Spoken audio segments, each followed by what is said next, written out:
Good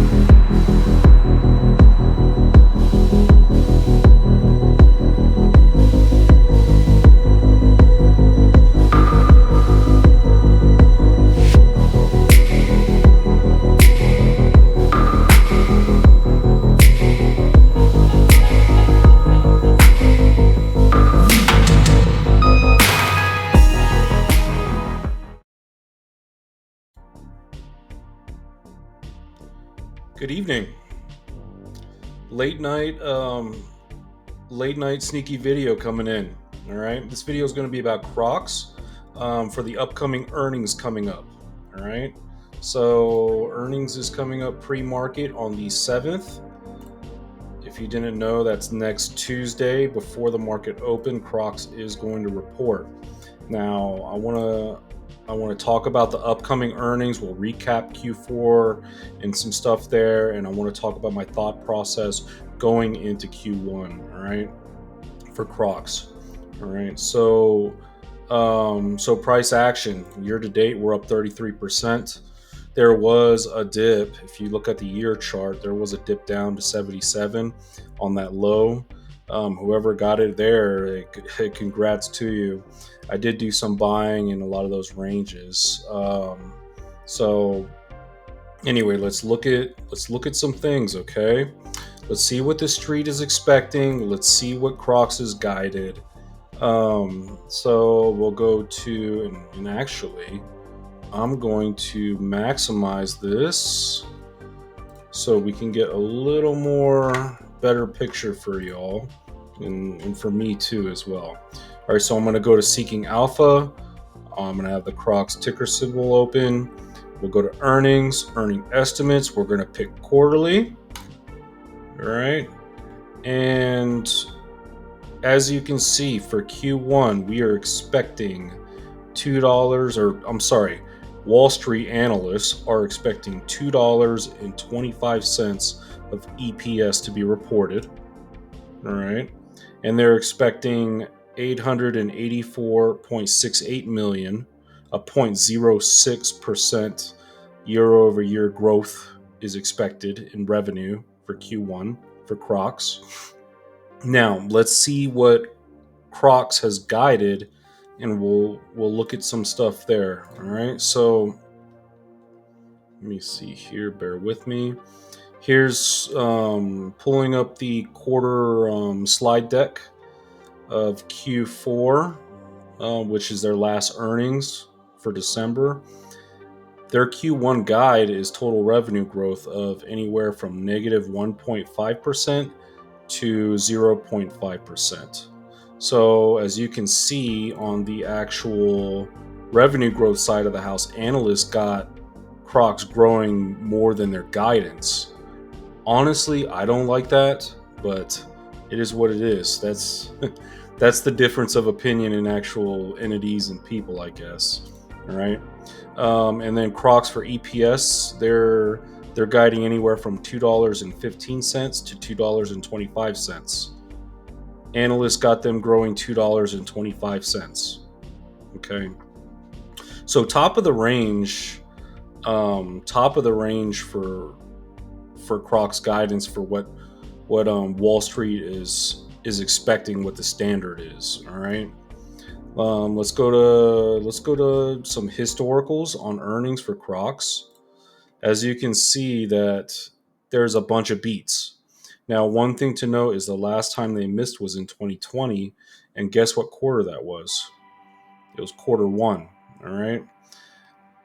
I'll let you all in on a little secret for CROX. Q1 is always the weak quarter. All right. If you look at their financials, which we're going into, we'll go to quarterly.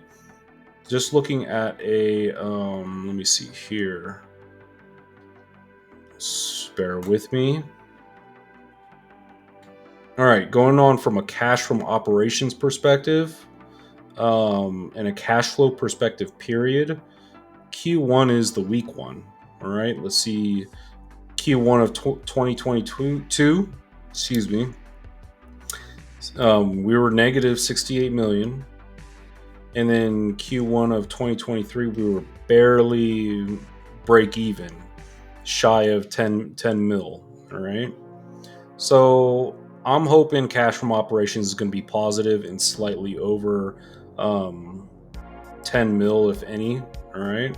If we go to cash flows, free cash flows. All right. Let's look at 2022 Q1 on a free cash flow level was negative. 2023 Q1 reporting, free cash flows were negative. A dramatic improvement, though. However, all right. What I'm looking for in Q1, on top of that, on top of cash from operations being positive to beat that number, I'm hoping that leverage free cash flow and unleveraged free cash flow to be positive, barely to the break even side of the house. Maybe I'm lucky if we get 4 million, whatever. All right. But I'm hoping we're flat in the positive. That's one thing I'm looking for. But I do have some doubts because we have the distribution center that was opened up in January and started to become operational. And you have to have payroll for that and so forth. I want to talk about this distribution center and what I'm actually looking for. All right. So real quick, just to recap some stuff about the distribution center. CROX received an $8.6 million tax abatement from the governor's office of economic development, all right, to bring the facility to Nevada. All right. I'm tracking CROX employed 400 employees at about $27 an hour. All right. So pulling up my handy dandy calculator, 27 times 160. That's the monthly. That's a monthly salary of one of these workers times 12. That's a yearly salary. 400 workers. It's about a little under 21 mil. All right. So SG&A will increase on an annualized basis. Let's do divided by 4. On a quarterly basis, SG&A should increase about a little over 5 million. Okay. But not really, maybe a little less. All right. Because you have income tax withholding. And guess what companies do with income tax withholdings? They withhold the tax and put it on their books to gain interest. And at the end of the year, they release the withholdings to Uncle Sam when they're filing the taxes. All right. Or perhaps quarterly, or however their pay schedule is to Uncle Sam. Either way, there's time that the money sticks on the balance sheet or somewhere gaining interest. That's just what happens. All right. I guess that's that dirty little secret of, when you get your W-2 and you're wondering where that actual withholding is and what's happening with it. Hey, that's what it is. So, all right, let's go back. Let's look at the balance sheet. All right. Property, plant, and equipment. All right. Net property, plant, and equipment. You saw a little decrease. Now, this was in December. All right. So, and when CROX reports earnings, a lot of the time the quarterly figures on Seeking Alpha aren't updated right away. Sometimes that takes a few days, or usually takes a few days. So when I do the follow-up video for CROX, it'll probably be on that weekend or whenever the earnings update. And probably Friday or Saturday or so. All right, so bear with me there. Okay, so here's the thing about the abatement, and what do I expect? What do I expect to impact this distribution center to impact CROX? We'll go to profitability. So you open up the distribution center. All right. You get the $8.6 million abatement. Sure, it's a little bit. All right. But that is going to be an unrealized synergy on the accounting. All right. However, the distribution center should be accretive to margins. All right. So we go back and let's go back to the actual near term catalyst that stood out to me from Q4. All right. Um, Global growth expected to be led international by international markets, especially in the Asia Pacific area. Okay, Asia, China. All right, and this hey dude gross margin stabilization expected through more full price selling on digital and improvement operational stability with the new distribution center and ERP system. Okay, so there's this distribution center is going to help margins.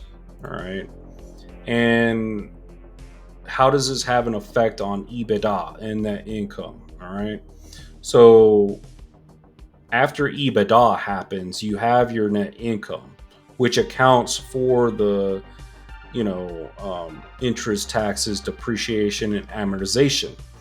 With this new distribution center, it should go right on the balance sheet for net property, plant, and equipment. All right, should see it. And what ends up happening is CROX is going to be able to amortize. Sorry about that. This distribution center for tax purposes. So that should increase the net income margin. All right. In theory and in practice. So this EBITDA margin, which is 27.76%, we may see a closer, the EBITDA margin may go down a little while the net income margin may go up. So there will be a closer, the EBITDA margin, net income margin will get closer in that stance. So maybe the EBITDA margin will be like 26%, while the net income margin will go up to 21%. If I had it my way, that's how I would want it. All right. From an operational perspective, with the hey dude fiasco, mess up, whatever, this distribution center is a piece of the puzzle to fixing this whole hey dude mess, as far as the logistical supply chains and getting the product to the new wholesalers and the new retailers, all right, that are going to be in the pipeline, which are going to be bigger players in retail. Okay. Now, I am worried about the state of the consumer for when it comes to discretionaries. Um, I mean, I don't think it's going to be as bad as like a Starbucks earnings, all right, because that's an expensive cup of coffee. We're talking about more of another like a one time ish purchase for the health of someone's feet. That's kind of inexpensive. That's the product offering. So I don't think we're going to see much. You know, I'm not too worried about it, as far as that goes for the consumer health when it comes to Crocs. A lot of the revenue beat is gonna rely on Asia. We're gonna have to lean on Asia for it, and we're gonna see if China comes through. As and you've seen with the revenue growth in China has been triple digits, high double digits, right? Like in the 90s. As the you know as we scale over there in China with the revenue, it's going to become a bigger piece of the pie when it comes to the revenue. So I think that I got good feelings about it. If there was ever going to be a miss um, within Crocs in one of these quarters for however, I think this would be the quarter that they would miss. All right, I'm going to be honest. But I mean, I'm not even worried about it. I mean, if they miss, will the shares go down? Maybe a little bit. Maybe they won't. It just depends. Um, Mostly on this quarter, I'm looking for the guide. What are they guiding for full year and Q2 or whatever? A lot of companies don't guide Q2. They just update their yearly guidance and continue on. And they might do some little commentary on the upcoming quarter strength, but they won't actually give an official guide. A lot of companies do that, so I wouldn't be surprised there. Also in Q1 for the actual earnings call, or maybe the Q1 slides, maybe they add a slide about the distribution center. That would be nice. Maybe not. Either way, I would like to hear about it on the call to see if everything's going okay with the opening of the distribution center and the actual new retail chain and supply chain with Hey Dude and the status of Hey Dude and what's going on there. All right. If we go back to the guide, bear with me. We see the revenue growth for Hey Dude expectations in Q1, and we see the revenue growth revenue decline, if you want to be technical, for Hey Dude.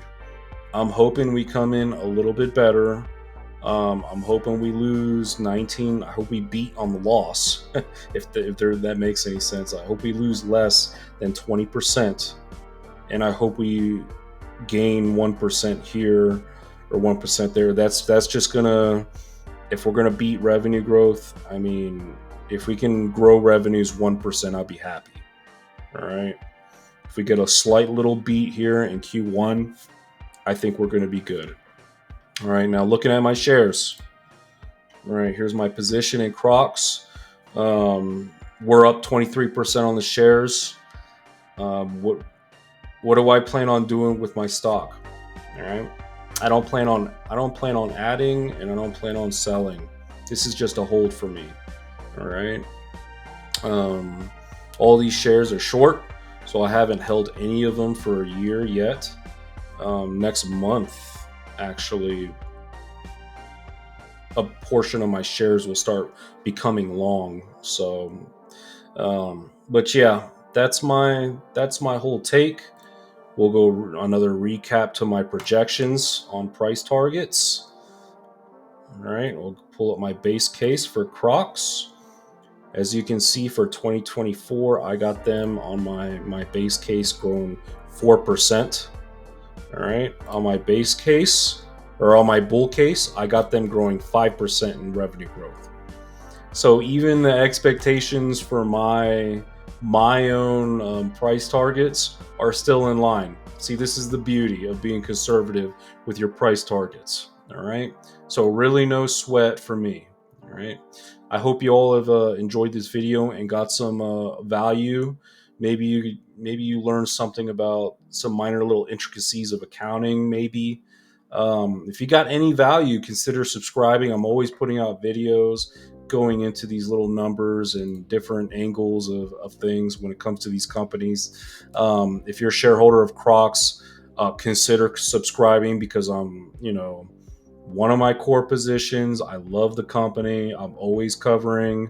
I'm always doing coverage on it. So subscribe and hit that bell notification. Support me on Patreon, link down in the description. Check that out. I'm always putting gems out there on the Patreon and with exclusive access. All right. With that being said, thank you all for your time. And I hope everybody has good earnings coming up next week.